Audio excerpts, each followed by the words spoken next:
Hello and welcome to Mirador Television. We are the biggest little TV in the world, based in Lewes, East Sussex in England. Our aim is to entertain and to spice things up a little. We will also keep an eye on the local politics, because let's face it, someone has to. Our programs range from stories about the local people to stories about people from all the way across the pond. Brought to you by our wonderful colleagues in New York. So why not sit back, relax with your favourite cuppa, or maybe your favourite tipple, and enjoy. This is Mirador Television.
Well, joyous morning indeed.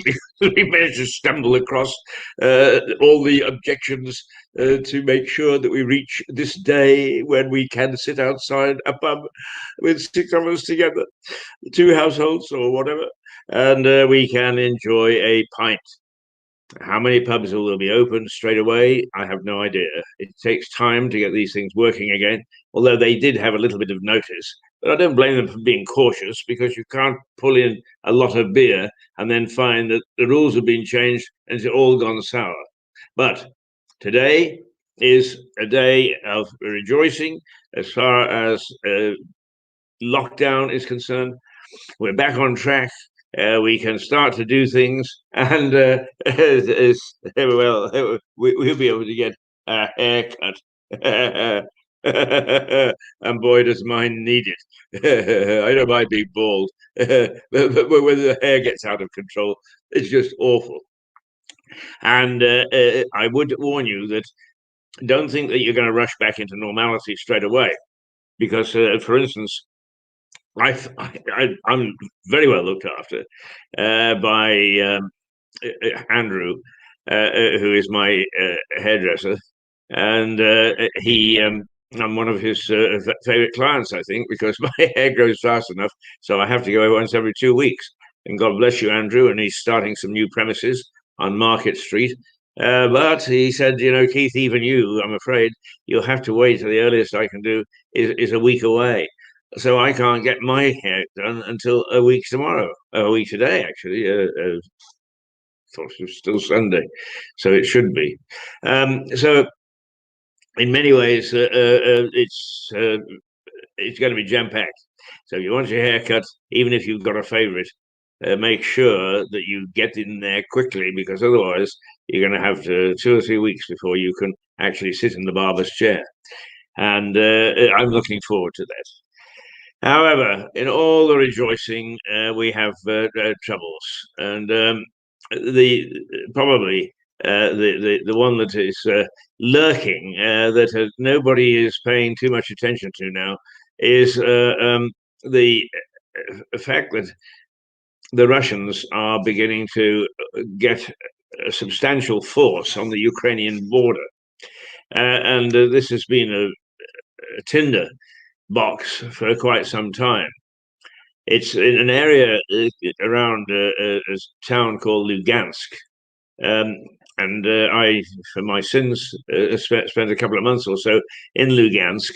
Um, it, Before the Crimea situation grew up, but I got a chance to get a feel for local people, and most of them felt that they were divorced from the Ukrainian government, which is in Kiev, and many hundreds of miles away. And in fact, one of the interesting things is that you get a good view of it when you fly from Lugansk to Kiev, as indeed I did, because the plane is a turbo jet, if you like. I mean, it's still got propellers, and it flies at about 2,000 feet.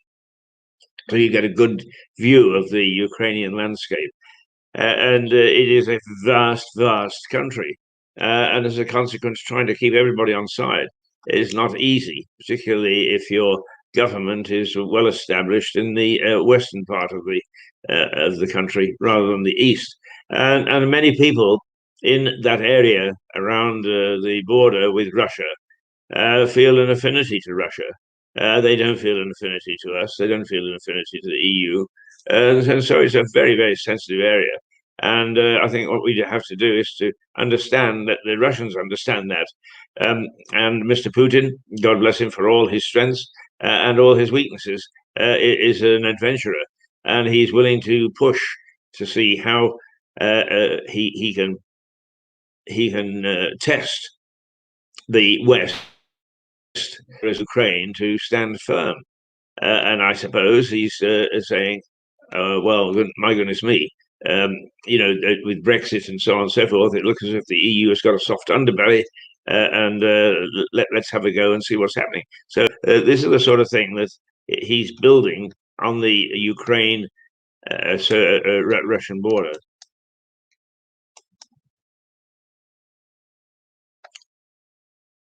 No, it just shows the firepower of a modern army, and these, as I understand it, these are pictures of what the Russian army can do, what it has, what power it has, and I suppose that we really should be very careful about how we treat this. I mean, we are so focused on other things at the moment that the build-up, and people say, well, it's happened before, but be careful.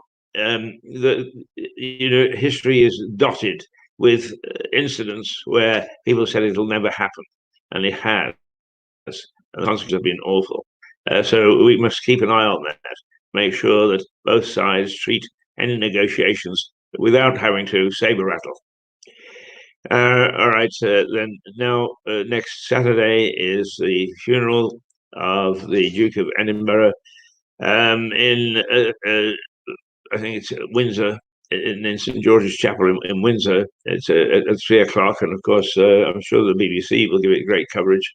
But we are using a little bit of BBC's archive footage, which we're permitted to do without cost, as long as it's in the public interest, and I think it is in the public's interest. And here's a reminder of who he was and what he was and what he achieved.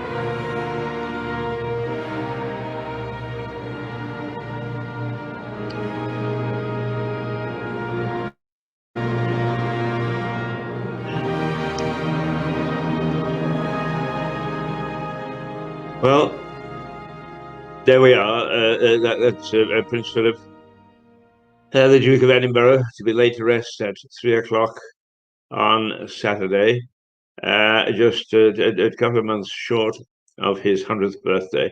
Everybody thought he would make his centenary. He didn't quite, or his century, not centenary. Centenary. He didn't quite. And I actually, it's funny. You often think, oh, I wonder what the next step is. And he seemed to remember that it wasn't too long ago that he had the altercation driving out of Windsor in his Land Rover and not looking properly down the road. He was driving. But one never knows. At an elderly age, things give way, and suddenly a healthy looking specimen is having problems, and away he goes to join the princes in the sky. Um, the news is that Prince Harry is coming back to attend the funeral of his granddad, but his wife Meghan, who is now heavily pregnant, is not. So we will see the Duke of Sussex back here, but not the Duchess, and it will be interesting to see how things go in the family, as it were, if it's just Harry on his own. And I would imagine that there is an opportunity to speak to those members of the family that perhaps he's become a little bit distant from as time has gone on. Um, oh, what else is going on?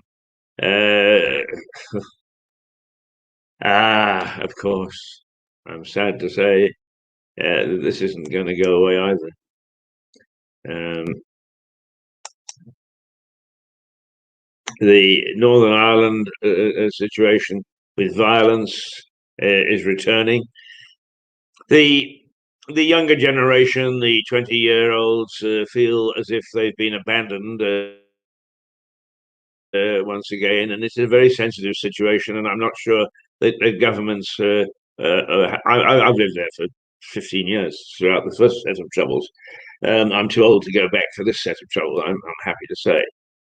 But it's a bad scene and not one that I'm particularly happy is taking place. The younger generation say that because of Brexit, um, that they really don't know where they stand. There is a hidden line, a border that they don't afraid to cross. But also the sectarianism is beginning to raise its ugly head again. And they say that there are a lot of concessions made to the Republicans and not to the Loyalists. Whether that's correct or not is beyond us. And we'll try and get somebody during the week to give us an analysis of what's going on there. But for the moment, it's let's hope it doesn't escalate. Uh, Belfast has become such a beautiful city. Northern Ireland has always been beautiful, and it is lovely, raw, gorgeous country. And I went on a 2 month contract and stayed for 15 years. So it will tell you just how attractive it can be. But here we are facing violence again, and it's a great pity. And now that we know that we can actually, hopefully, go and attack a pint at lunchtime, um, part of it is we have to be outside. Is it worth being outside? Let's have a look.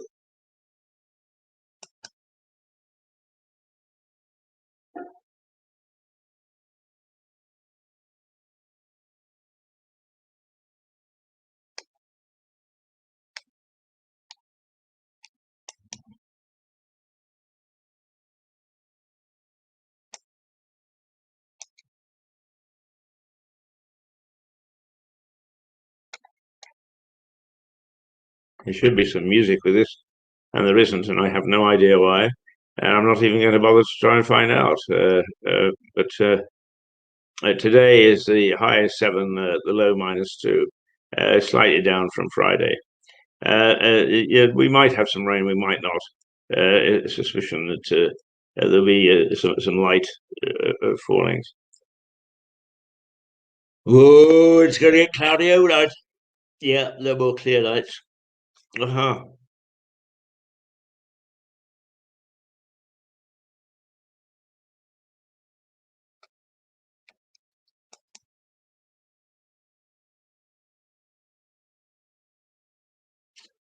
Well, we have Gary Toynton again with us this morning. Welcome, Gary. You're such a faithful viewer. It's absolutely fantastic, and we really appreciate the fact that you get up. Gary works for the post office, and he's a night supervisor, chappie. Coming home, I mean, I've done it for many years. Come home after a shift at night, and the last thing you want is to stay up. You want to pile into bed, but he stays up to see us, and it's very good. And welcome, Gilberto Lima. Hollywood is good to see that you checked in as well. All right. Now, a couple of things about things that will be coming up during the day.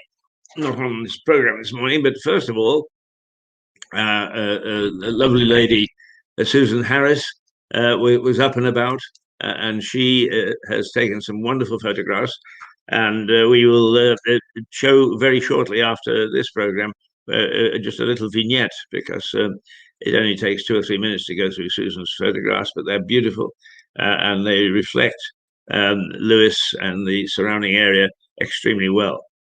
And later on in the day, Stephen Catlin will be along because Stephen gets very frustrated when things don't go according to Hoyle in the local councils, and he's frustrated at the moment because there is a seeming um, lack of coordination and being overt. The thing is that I would say is it's not just councils. It's easy to dump on them, and I do, and you're not going to stop me from doing that. But one of the things that I find difficult with both the private sector and with the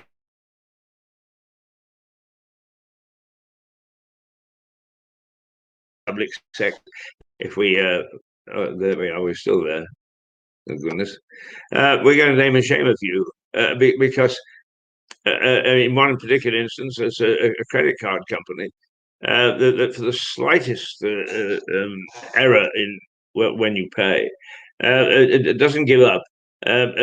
Is actually have the people phone on a Sunday, on holidays, in the middle of television broadcast, and that's not on. Your behaviour is going to have to change. It's not that we object to the fact that if you're owed money, that you actually go after it and ask for it to be paid. Nothing wrong with that at all. We all want that system. But there are abuses if, in fact, what you do is you start to rattle old age pensioners and other vulnerable people with a barrage of emails and phone calls and so on and so forth. That, my dears, is simply not on. And we would hope that perhaps you will learn. The councils and so on are just as bad. When it comes to delivering services, they are under pressure and people are working from home and so on and so forth. When it comes to collecting the tax bill, is there right there and ready to jump on your head if you don't or can't do it. And that goes for Companies House too. They're the biggest disappointment of the lot. This is a Companies House is where all businesses are registered and they have a terrific job. I wouldn't disagree. But what they tend to do is to have slippery, silver-tongued PR people, and then absolutely no concessions whatsoever to the fact that we're going through a bad time for small business. And once again, we're going to take you to court. For how much? £100. Oh, dearie me. It's we've got to stop the flim flam. Is people will accept you by being forthright, but stop trying to be the people's friend and then actually slam into them with things that are distressing and where help could be offered rather than just simply go to law. Well, there you are. I think it's it's time for us to take a little break, and let's look at those people who may, from time to time, give us some help. And I say may from time to time, and I say that with a lot of respect and a lot of gratitude.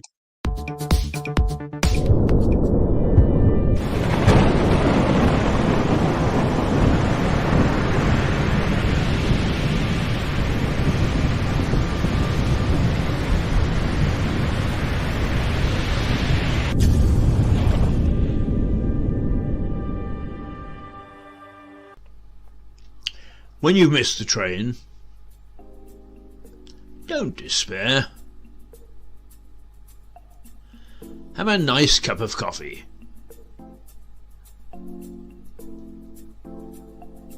And perhaps a mince pie. At the Runaway on Lewes Station. After that, why worry about the next train? The Runaway on Lewes Station. Relaxation beyond compare.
Well, there we are. I always like that collage of advertisements because that little sign of the sea crashing in just tells you the huge power the weather that Mother Nature has, which she wields and spanks us from time to time. And I think that little clip of the sea just shows how powerful it can be. Now, two or three things that I'd like to talk about. First of all, I'm moving, and it is not an easy road to hoe. We're still really on lockdown instructions. People are reluctant to have people wander around and strangers coming through their front door. And I'm really, really looking for just a room. I don't want a house anymore. My days of huge entertaining are over. And anyway, I've got places that I can entertain if I wish to, and don't have to do that at home. So I in the midst of throwing out things and getting the furniture all ready with great help from our gardening expert, Alex Hoare, who has been an absolute champion and been around with his brother and helping me sort out various piles of things. And particularly since I find it difficult to lift things nowadays, is poor old Alex comes over and he gets the heavy stuff to do. But I didn't sleep at all well last night. In fact, I don't know that I slept at all because things were going through my mind. And what happens is, as you start to particularly downsize and you don't know what to do with things, is you start to look at your possessions. And those possessions, of course, are the story of a life. And I have seen, I've been reminded of the life that I've led. Oh, it's been spectacular. That's not, be very careful. I'm not saying that I'm spectacular. I'm just saying that I've done so many different things. And at the moment, I'm rooting out old documents and photographs and so on, which show me doing some of these things and show me some of the things that I'd forgotten about. So when your life actually passes in front of you, you begin to then worry a wee bit. Uh, so it's one of those things that you have to be a little bit careful about. I don't want to get maudlin, but I also remember old friends that have passed away, friends that have passed on. So who knows how this affects you? Except that I know that I didn't sleep last night, thinking back at some of the things I've done, and some of the things were bad, and some of the things were good. But generally speaking, it doesn't matter who you are, where you are. It's not a case of me, me, me. I'm just talking to everybody generally as we come to the end of our useful life, if you like. In other words, when we're looking back at what we've done, is the memories can be sweet and sour, and it's difficult to know. It's difficult to know just how we fitted into the scheme of things, what we did, why we did them, and so on. And I discovered something yesterday that my mother had kept, and it was me from the age of, in those silly little frilly things that they put boys and girls in when they're very young, through my first pint, through my first school, through my first rugby match, right down to when I first landed on the shores of North America in 1958. And then a couple as well. And then I've got other things which take me back, take me forward from that time, from my time in Canada, from my time in Northern Ireland. So it is a bit fragile, let's put it that way, to look back and see your life spread out in front of you. And so I tossed and turned all night, trying hard to say that, hang on, I've got to get up in the morning. I got to go and do a program, and I will try to do it to the best of my ability. But I have to say that my eyes were dragging somewhere around my toenails when I came over this morning at a little before 6 to make sure that we've got everything that we wanted. That's one of the things that's dragging me down today, and I've got to lift myself above it and get cracking, because in the long run, okay, Mirador Television is small at the moment in the scheme of things, but it has a responsibility. It has huge responsibility, and its responsibility is to try and bring together the people in our community, but also to show people in the rest of the world that here is a community that does great things, even though it's quite small. One of the things that I would love to see this community do, and I've sort of started to make appeals to people, and I'm getting quite a good feedback actually, is I believe, well, I've spent a whole lifetime in television, and it sort of gets thrown aside when it comes to the arts. Ballet, symphony orchestras, choirs, etc., etc. But television is sort of one of those bog standard things that you have in your house. But nonetheless, I think it's very, very important. And I would like to see Lewis be the center of small scale media we have an opportunity with the so-called local radio station, which will be heard in Lewes sometime this year. We have the Town and County magazine, which I think will come back very soon. We've got us. Apparently, I don't think there's any chance that Viva is going to come back, but we have the magazine Viva Lewis. We have with Mick Symes very good local pages on Facebook.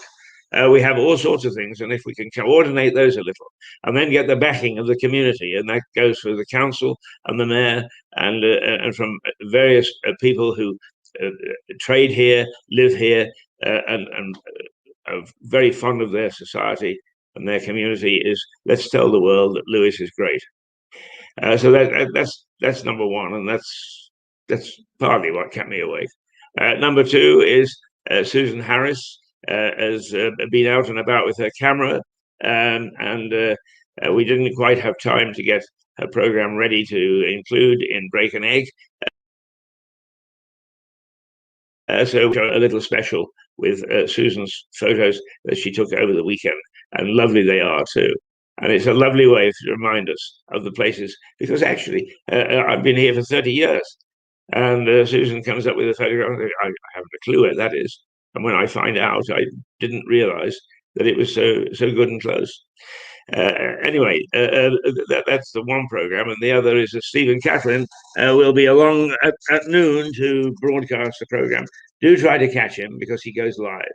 But then we will actually include that program in our Break an Egg tomorrow, just to remind everybody of the issues that he is facing. And I like to think that we are going to become, bit by bit, a crusading television station, that we will take up issues and that we will push them as much as any other media around.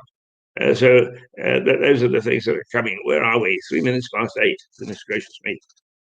Doesn't time fly when you're having fun? Let's turn now to the royal family.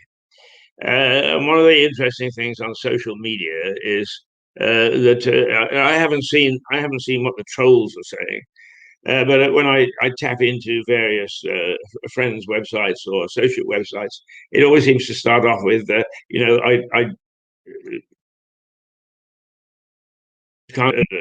we've thrown it off our site, etc., etc.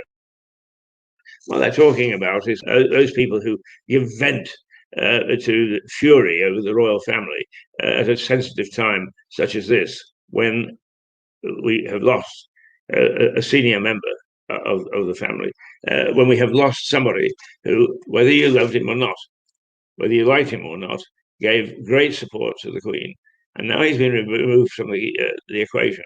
We have to be very careful. We are a constitutional monarchy, and that's the thing that you have to remember. We are a constitutional monarchy.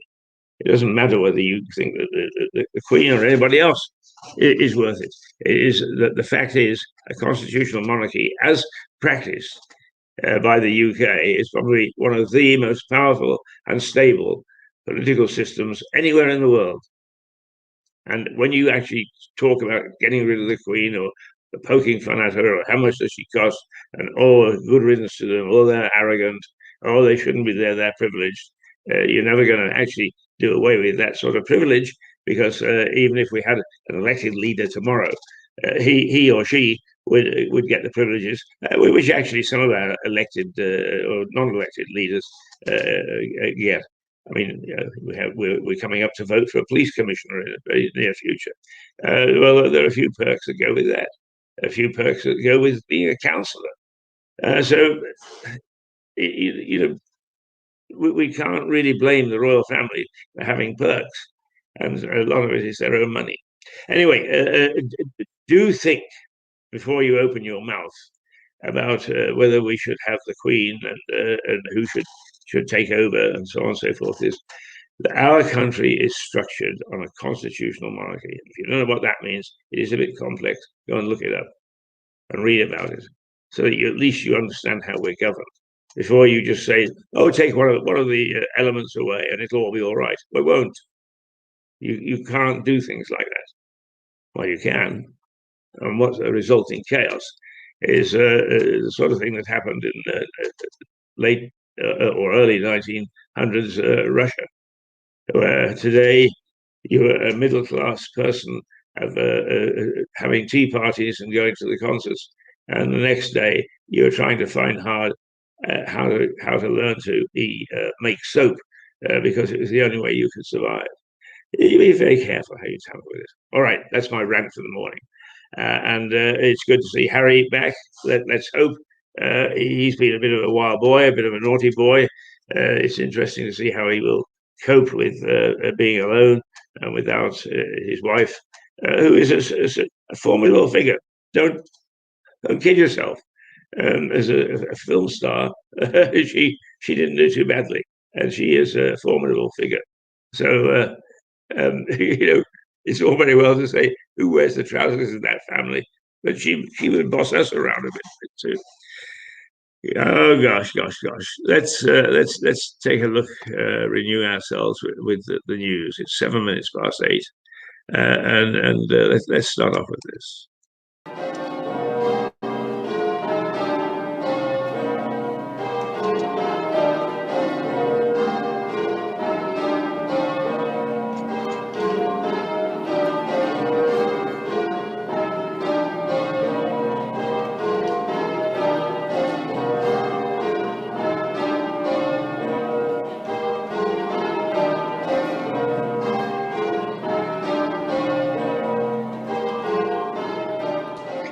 Well, those bells. I think that's a Southwark Church bells, which has this lovely peal, as they're known as, and they are sounding the fact that we are coming, at least to some extent, and we have met a deadline uh, of April the 12th to start to ease back into some sort of normal life.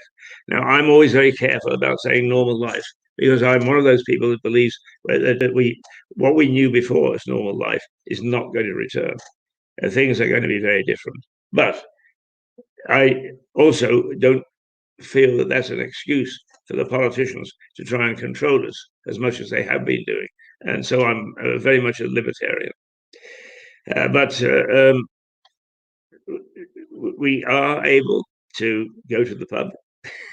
We've got to sit outside, still not inside, but that will come if this is a success. And we are able to go and get our haircut, which is badly needed. And we are able to go and get other things done, which we've had to miss. And the Boris the Prime Minister, has very much said, now look, this is a chance, this is an opportunity. If you behave in a sensible way and don't go roaring off and have mass gatherings, which the police will find difficult to break up, if you don't do that sort of thing, this could go on and develop into a really good society. But I urge you, he says to all of you, treat it calmly and sensibly. Don't go off doing silly things. Of course not, Boris, he said. I doubt it. All right, what else is in the news? Not particularly pleasant, I'm afraid.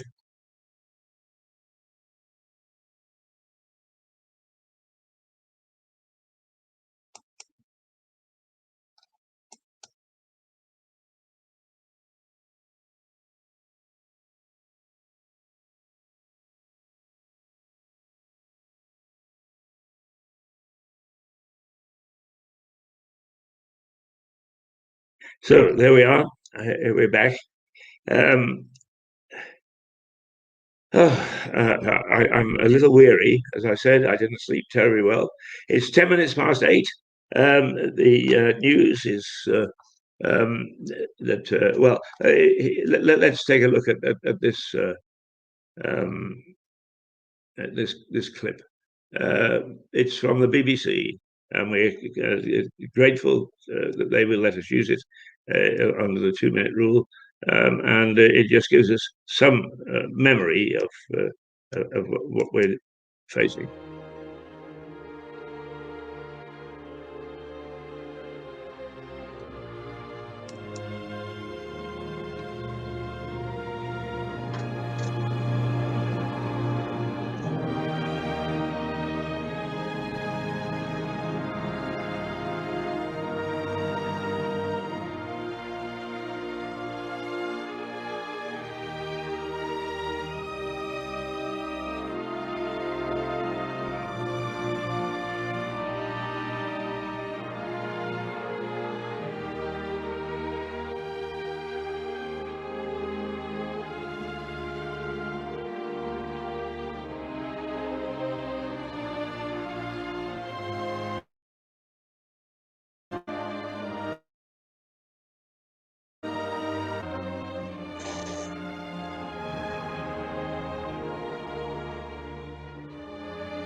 Okay, the funeral this coming Saturday in St George's Chapel in Windsor.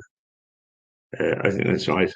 Certainly, it's 3 o'clock on Saturday, and it's a chapel funeral, of course, because even royalty is limited to the same number as we are. So there'll be no great state pomp and ceremony. It wouldn't surprise me if the Queen doesn't actually organise something after lockdown. But like anybody else, she's a responsible citizen. And Harry has come back. Now I'm getting the hiccups. Why? I have no idea. I haven't had my first drink yet. Not a bit of it. Oh, talking of drink, it always makes me think of Paul Fowle. Paul will be joining me as he normally does on a Tuesday tomorrow, but then we will be going on a half-hour extra in which Paul will start to host his own program with me tagging along in the background just in case he needs me. And this program will be called Mind Your Business. Because Paul is an expert banker and economist. And even though he, like me, is a bit long in the tooth, he understands exactly what's happening. For instance, the Greensill thing is carrying on, is where the finance company has gone bust, and it was financing the steel industry. So the steel industry is going to have to get rid of people, and it goes on down the line. And Paul will do his very best to demonstrate to you those things which are happening elsewhere in the world, the impact that they'll have on our local economy. And having said that, he'll also look at the local economy through the eyes of the people who trade here, and what will be trending, as they say, and what won't. And I think that it's going to be very interesting to watch the high street, because once again, it's not going to be the way that it was. It's going to actually reflect a whole different set of circumstances, a different world. Right, where are we now? It's 14 minutes past. Perhaps we better take a look at the weather, shall we? Yes, if we can. I think this is the weather, but we're all at sixes and sevens this morning. It's the weather.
There's that nice little chap that gives that chuckle.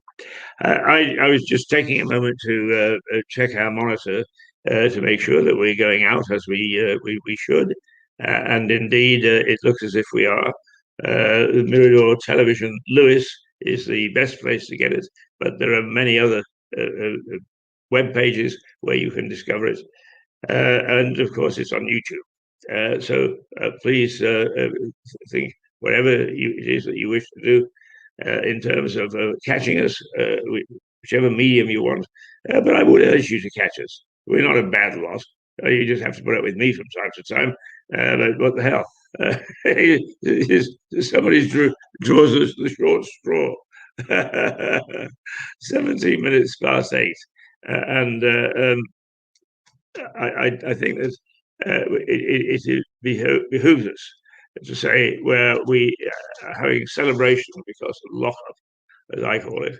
And I'm really going to put it to the test at lunchtime to see whether, in fact, you can get a pint of any sort in any way, and I will report back to you.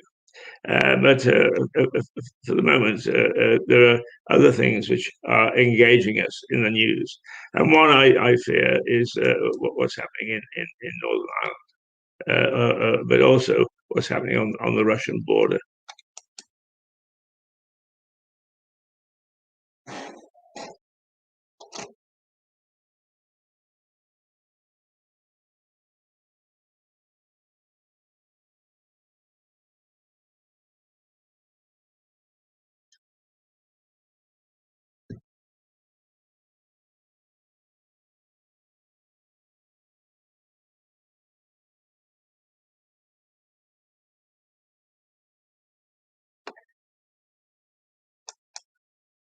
Well, I think this is a bit more ominous than the media is saying it at the moment, because um, although it's being reported, it's almost back page stuff.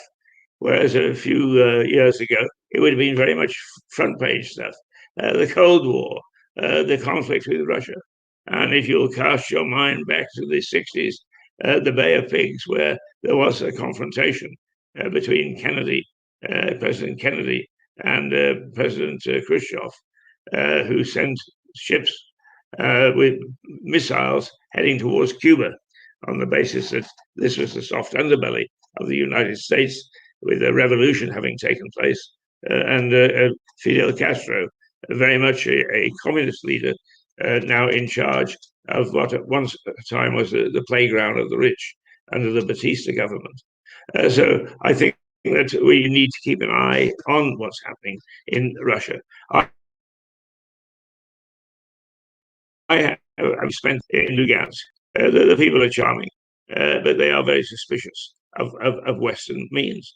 Now, Ukraine is a member of the EU, so why would they be suspicious? Well, I think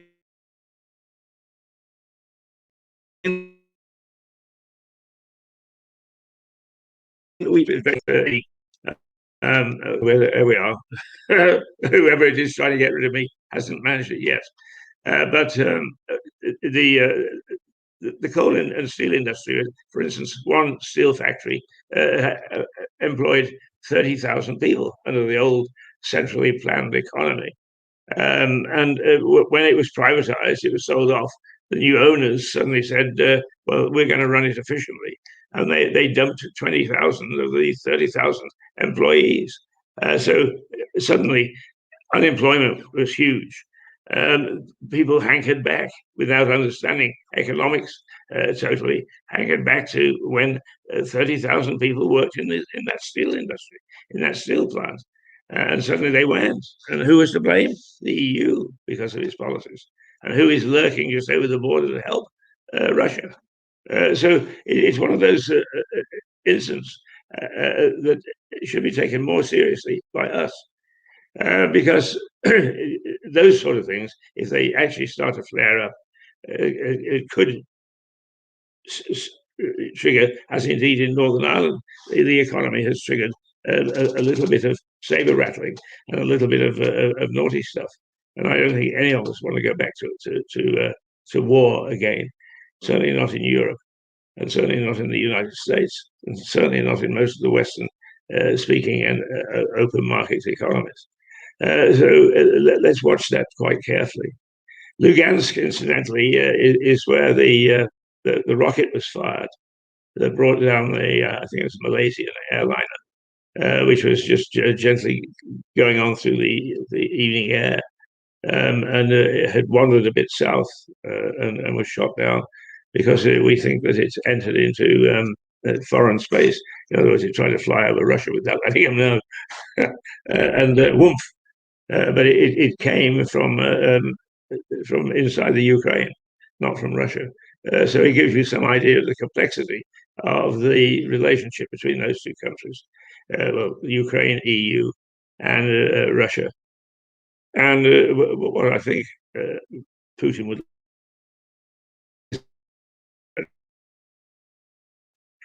do I need to? It's 8 o'clock.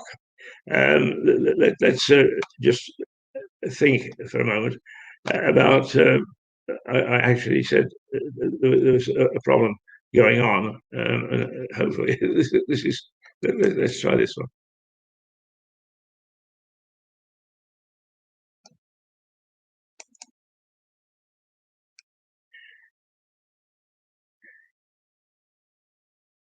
Yes, indeed, it is. And the flare up in Northern Ireland. I mean, I don't know why. Perhaps I leave a trail of devastation in my wake. But wherever I go, I've just spoken about eastern Ukraine, which is having problems. And here we are with Ulster. And I spent a long time living in Ulster. And it seems that trouble follows me again. But I lived through the early troubles of 1969 to 1980, 88, 89. And it is not a pleasant thing to do. And I hope that the authorities in Northern Ireland will handle much more sensitively than they did the last time this issue that is now seeing violence returning to the streets of Belfast. And believe me, I mean, I tell funny stories about it. It's the only way that you can go on. But you're under great stress, and it's not to be under 17 years of stress is a long time. And the posters, I can remember the first one that said 7 years is enough. And then 10 years is enough, 12 years is enough, and we weren't resolving it. So let's hope that this latest burst of violence, and the reasons may be understandable, but it's no way to tackle civil society's problems. Hey, 24 minutes past 8. I think let us remind you who we are, because we are coming back almost from the dead. But let me tell you that we never closed. Mirador television never shut down throughout the whole of COVID. And we're rather proud of that. The thing is that when you do that, you take a battery from the government. They look around and see who had to close and say, such. Oh, here's a bundle of money just to make up for when you didn't. Oh, you kept going. You must be very wealthy. Well, we're not. In fact, we haven't got so much to rub together at the moment, but we're getting back there. And we would like to think that we can carry on. I am particularly tired this morning because of my move. And as I said a little earlier to anybody who's watching, it's interesting to see your life when you start to throw things away or sell things that have been special to you to see what's happening. Anyway, I said let's remind people who we are.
Well, that's who we are. That's where we are.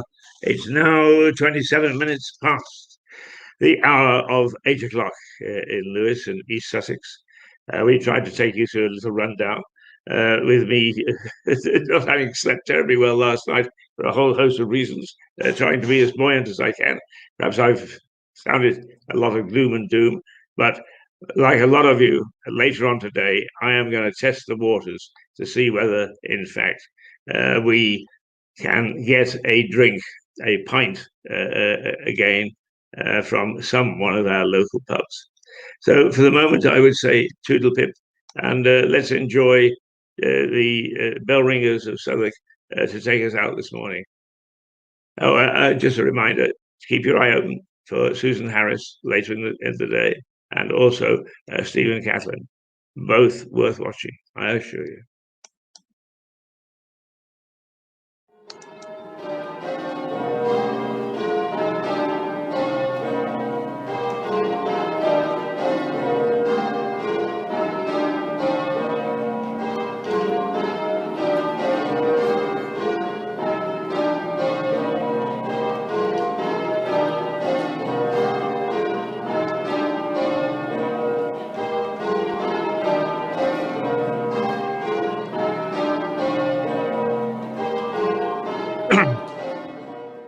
Well, that's it for this morning.